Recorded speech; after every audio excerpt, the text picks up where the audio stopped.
This is Nasha Kasha, Ukrainian Almanac, 28 minutes of stories for everyone about Ukrainian life. Nasha Kasha is heard on 15 campus and community radio stations from Newfoundland to British Columbia. Vitayu, welcome. My name is Stefan Andrusiak.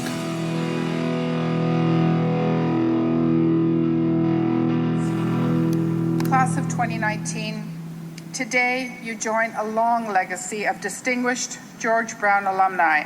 June 10th to the 14th, it's Convocation Week at George Brown College in Toronto. The Sony Centre for the Performing Arts stands at 1 Front Street. It seats close to 3,200 people. It will take 5 days, 10 separate 3-hour ceremonies for College President Anna Sado to congratulate one by one this cohort of 2019 graduates. Each one of you is graduating with the knowledge and skills to become a game changer in your own field.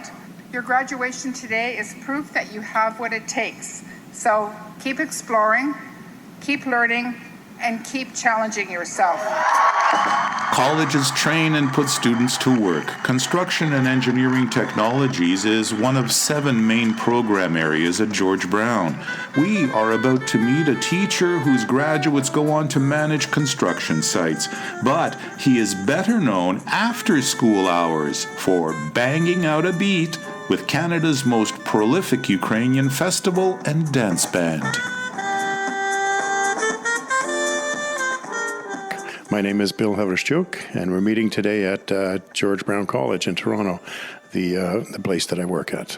My father arrived in Canada in 1951. He didn't talk much about the war. He would have been young. I guess when the war started, he would have been 14. I just know that after he was in Lockerbie, Scotland, and he was there for 2 years working on the farms, and he learned how to become a truck mechanic. Stayed a few years, and in 1951 came over on the boat with a bunch of guys. Settled in Toronto? Yes, settled in Toronto. Close to the Queen and Bathurst neighborhood where most of the Ukrainians landed when they came here. 3 guys renting 1 room, sharing 1 bed, working shift work, and came to Canada with $10 in his pocket. How about your mom? My mom arrived in 1953. She was born in Norway, grew up in Hamburg, Germany.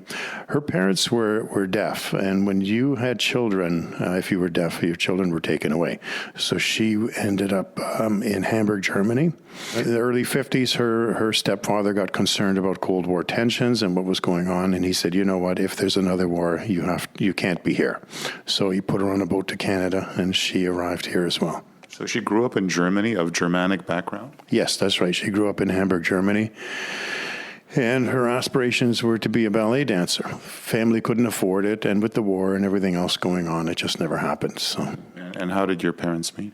They met at St. Vladimir's Cathedral on Bathurst Street. There would be dances there on the weekend. My mother was, a housekeeper for people in that neighborhood, and they took her to the church on the Saturday night to meet somebody, and that's where they met, and that's where they got married 2 years later. How does the Ukrainian-German background, how did that inform your upbringing? My parents did speak English at home, and as well, I grew up in Scarborough, which is a suburb on the eastern side of Toronto. So I wasn't exposed to as much of the culture, I guess, as a lot of my, current friends were, the ones who grew up in Hyde Park. Both of my parents were always in night school for something. My mother was studying English. She wanted to lose her accent. She worked at Scotiabank. My father was studying sheet metal and all kinds of other stuff like that. But going back to that, it was more of a Canadian household. We lived on a street where, aside from us and the Czech people up the street from us, everybody was like an English background. And we fit in quite well. Did you hear German and Ukrainian music in the house? Yes, my mother was the one who was playing more opera music, and she would play some German, more of the modern German stuff in the 60s, like the James Last and the Heino and all that sort of stuff. My father had, of course, the Kapella Bandurista albums and other Ukrainian albums, and I absolutely loved it.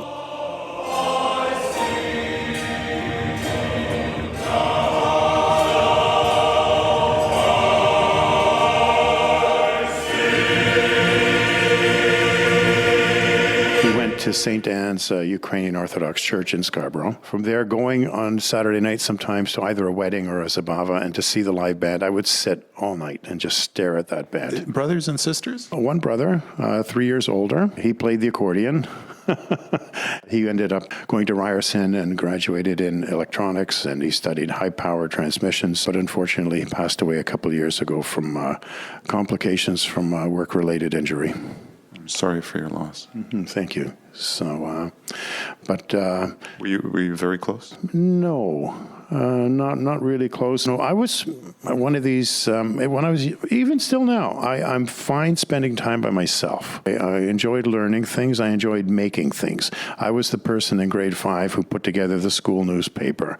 I was the one in camera club developing pictures in trays with chemicals, yearbook, that sort of thing. You like to spend time in dark rooms. Yeah. You know what?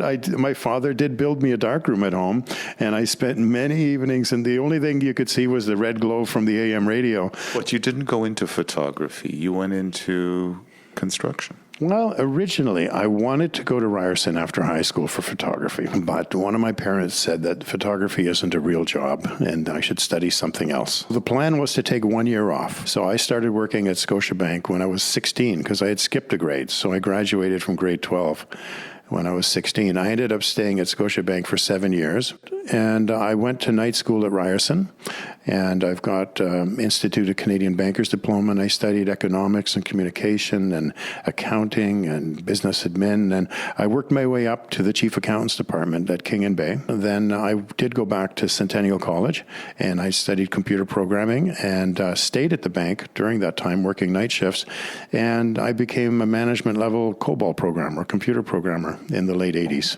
Okay, so walk me from there to construction. Back then, everybody smoked at work. Well, a lot of people did. And I worked at a building at Birchmount in Eglinton with a couple thousand people, and probably half of them were smoking. When I was younger, the smoke didn't bother me.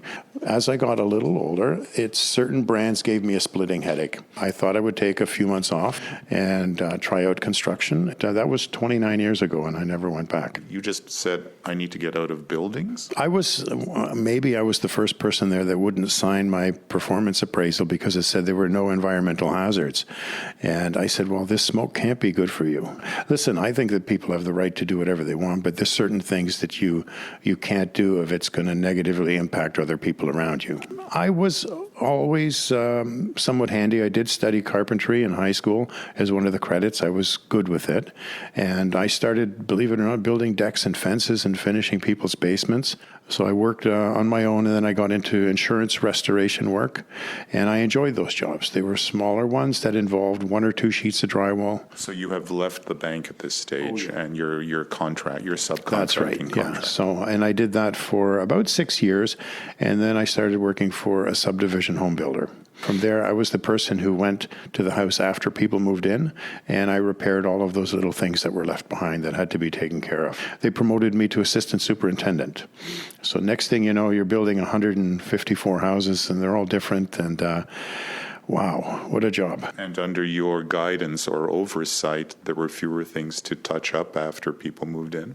Exactly. See, when you work in service and you're the last one out and you have to get that final signature, you approach the construction process differently. First introduction to a Ukrainian band was in 1978. A guy that I went to high school with was playing guitar with them, and he mentioned, why don't you come along? We're having trouble with our sound. So I'd worked on stage crew. I volunteered on stage crew throughout high school, and so I went along, and that's what they really needed. They just needed a hand to have somebody out there to make sure that it wasn't too loud and then you could hear everything at the appropriate level. So I did that at first for free. And then I think the next booking after that, they paid the expenses. And then shortly after that, I remember making $30 a night. It was a big deal. But I think back then a band was going for about $300. About 8 months later, and this is with the band Solove. And in July of 1979, I played my first wedding on drums with them. I ended up being the full-time drummer in Solove from 1979 to 1983. It was November 1981. I met Ron Cahoot for the first time. There was a Ukrainian caravan restaurant in Yorkville, downtown Toronto. And Ron said, I have a gig in 2 weeks and I need a drummer. Are you available? I was shocked and very excited to play because I'd only been playing drums for about 4 years or so. And these are professional musicians. This was something, I remember buying that album at Arca on Queen Street and taking it home and saying, wow. And so I played most of Ron's live gigs from 81 till about 1986. The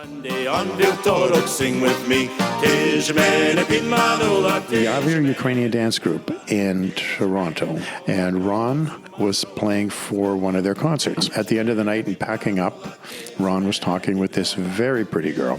Her name is Anna. Anna works for the Ministry of the Attorney General. She's a court stenographer, and that's the first time that I had met my wife.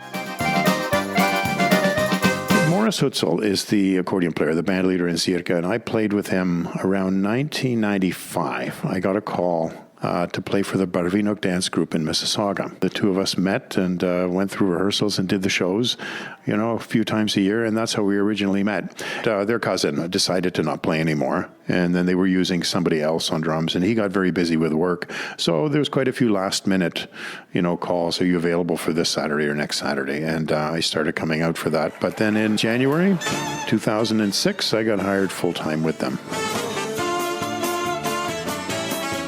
Zirka has 3 brothers and a sister. They grew up in Sudbury, right? That's right. They grew up in Sudbury, and Morris on accordion and his brother Peter on guitar, and they must have been, I think, 12 or 13 years old when they first started performing at house parties.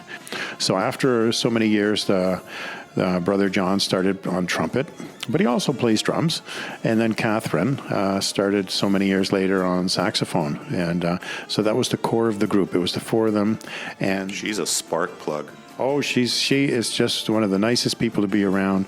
She's the positive, the energy and stuff like that, just terrific. And especially now with Catherine and Johnny on trumpet, and with Karen on the violin, on wireless mics, wandering out into the crowd.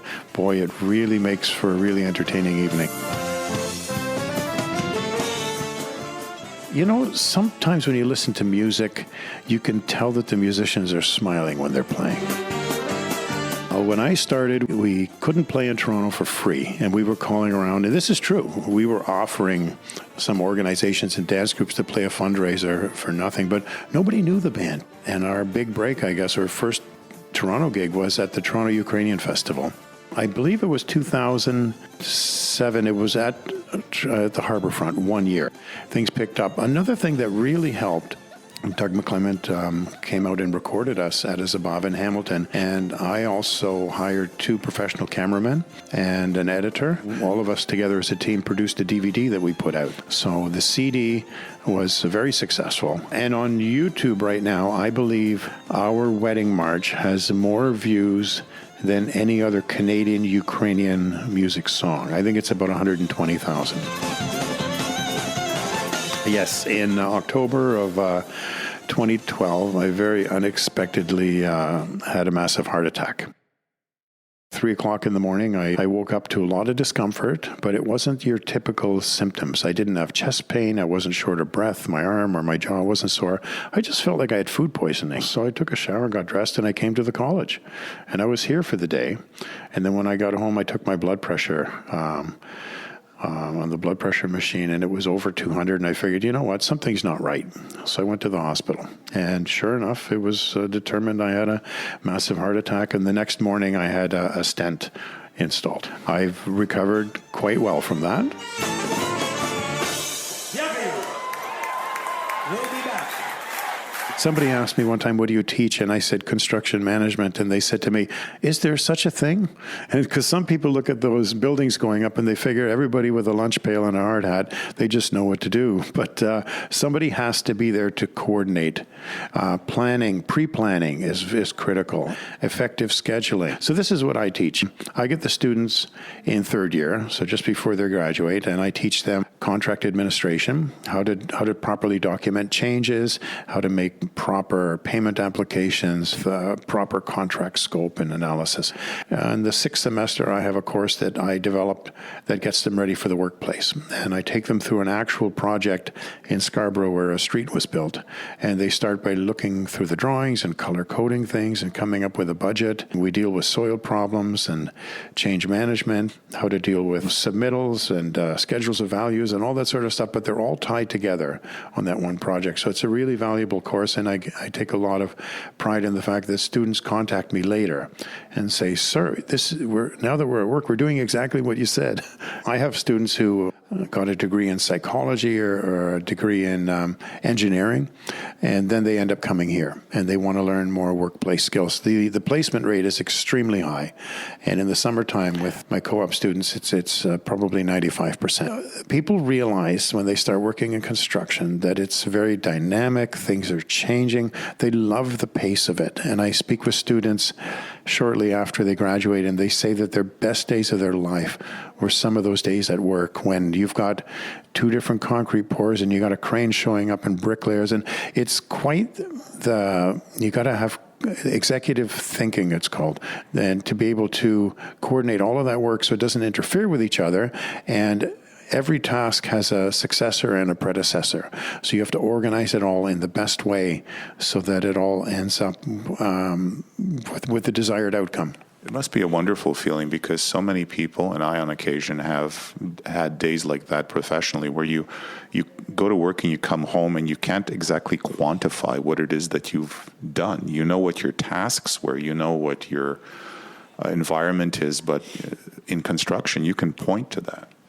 Yeah, it certainly is something when at the end of the day, you can see what you built. You have to use your experience and try to visualize this project finished and then decompose it backwards and say, okay, what has to happen for us to get to this point? My late father used to say, "Dva razy miraj, raz rubaj," measure twice, cut once. Yes, that's a very good, that's an excellent saying. And I'm still the one with the measuring tape. You know what? All the lights don't end up perfectly in a row by accident, right? All the tiles don't end up perfectly straight by accident. You have to plan ahead for that, visualize what the desired outcome is, and work backwards from there. Thanks for making the time and for welcoming me to the college. Thank you very much. Дуже дякую тобі. Great. Thanks very much.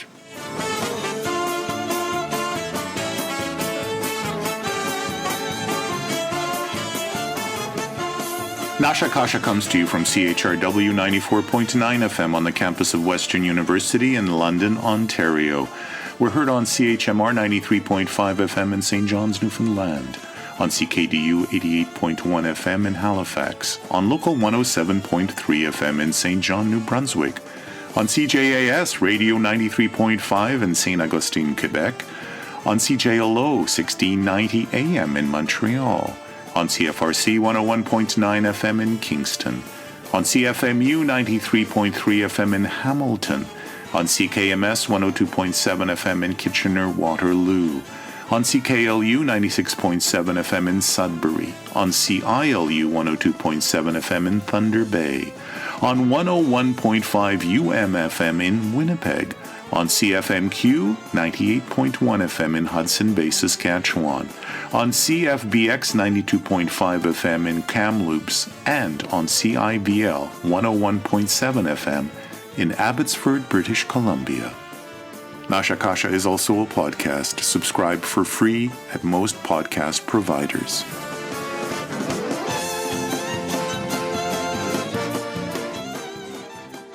In the first half of this, our 159th episode of Nasha Kasha, you heard little snippets from the June 2019 George Brown College Convocation Ceremony in Toronto.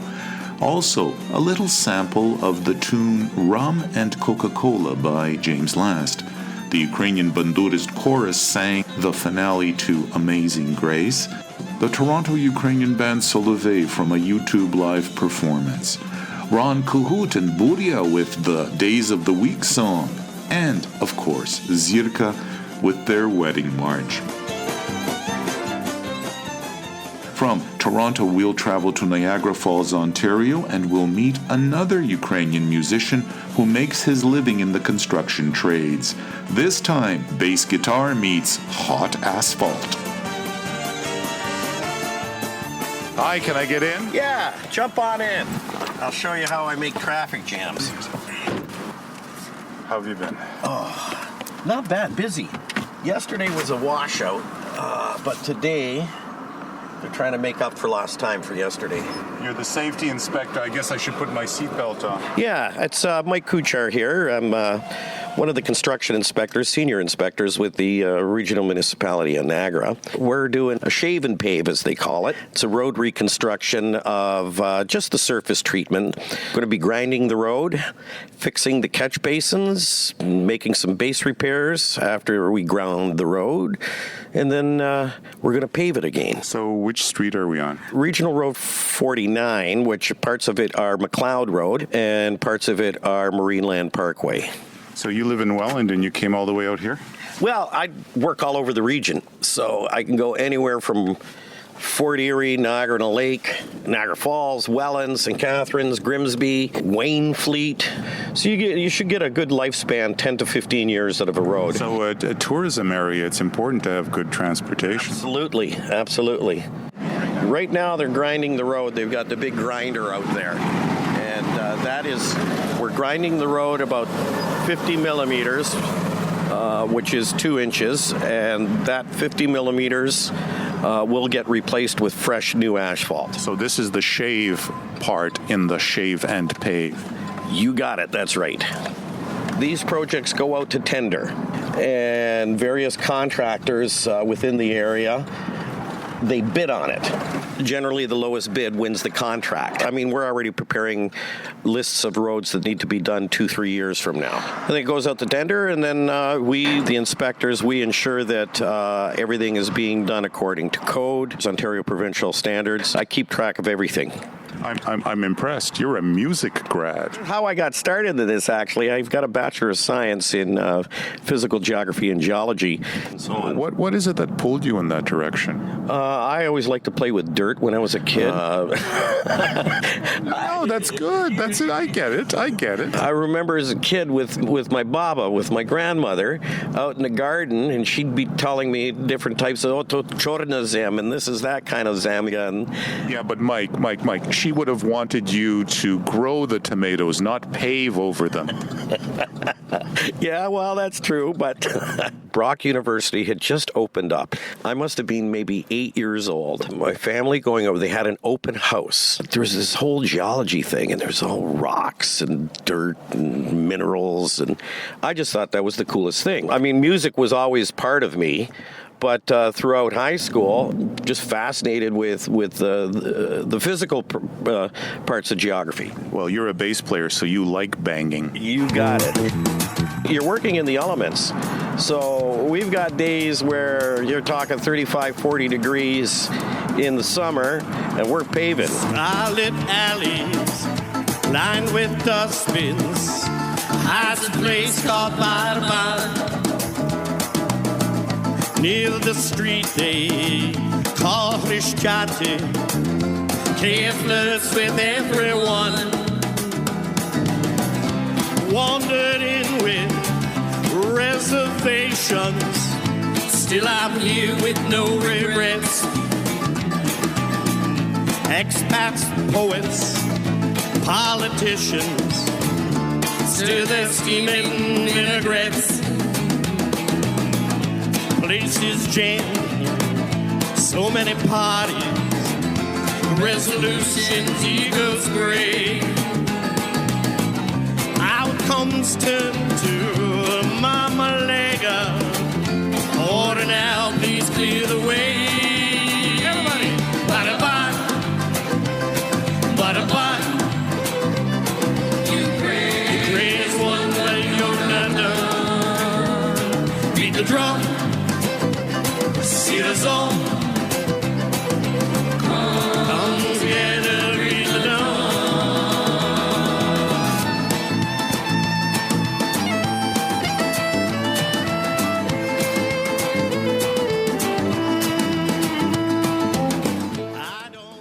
My father came to Canada. Okay, if your history is any good, look in the books and see what happened in September 1939. Hitler marched through Poland. They were on the boat to Canada when Hitler marched through Poland. Just in time. Slava Bohu. Just, praise the Lord. So his family moved to the area of Thorold. There was work there for my grandfather, paper mills, and there was factories, and a lot of them, that's where they worked. My mother is Canadian-born. She was born in Toronto. And my mom and dad, they met at Ukrainian functions. They were members of MUNA. Well, back in the day, I believe they called it MUN through the Ukrainian National Federation. In the city of? St. Catharines and Thorold. Yeah, I have an older brother who passed away about 10 years ago, and I have a younger sister. My brother wasn't really involved with the Ukrainian community. My sister was. Ukrainian dancing and then different bands that I played in over the years. First working band I was in was a band out of Kitchener. The band was called Yasenet in the 70s, late 70s. And then for a number of years I played with a band that was based out of Welland called the Nationals. And we did lots of Ukrainian stuff. Drummer was Italian, so he sang in Italian. I sang in Ukrainian. Accordion keyboard player, he was Hungarian and Slovak, so we did all the chadadashes as well, on top of all the top 40s and the classic rock tunes. Why did you pick bass? I was about 9 years old. I started playing the guitar. I love the Beatles and the Rolling Stones. One of my first cousins said over the summer, I forget, I was in grade 7 or 8 or something like that, the local St. Catharines Youth Orchestra was having music camps. And they said, "Oh, you want to come out? Michael should come out to the music camp." I said, "Well, sure." And I looked, I did know well enough that the bottom 4 strings on a guitar are the same notes on a bass, which is the same notes on a string bass. No frets. So I thought, well, okay, it's a bigger stretch for my fingers, but I grabbed that. How are you involved in music today, if at all? I don't play as much as I used to. Actually, most of the stuff I do now would be more church stuff. And I do play guitar. I'm not playing as much bass as I'd like to, but the venues aren't there that were around. Many of the halls where the big weddings were, they're all gone. You've got a good voice. I still sing. Good to see you, Mike. Yeah, thank you very much. You too, Stefan. Світ чекає, покажіть всім, що ви наритарся. Учитися, браття, сестри, усміхнеться доля. Барабан, барабан, і всім один закон.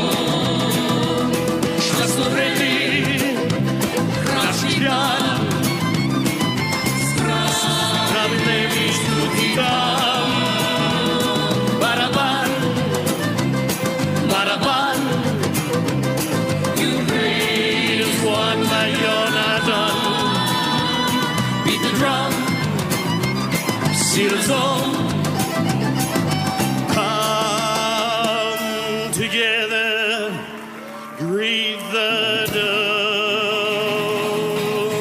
The song Baraban, or Drum, is about Ukraine overcoming corruption and marching to its own drummer. It was co-written and performed by Mike Kuchar. Back in a week, God willing, до милої зустрічі за тиждень часу, дорогі слухачі.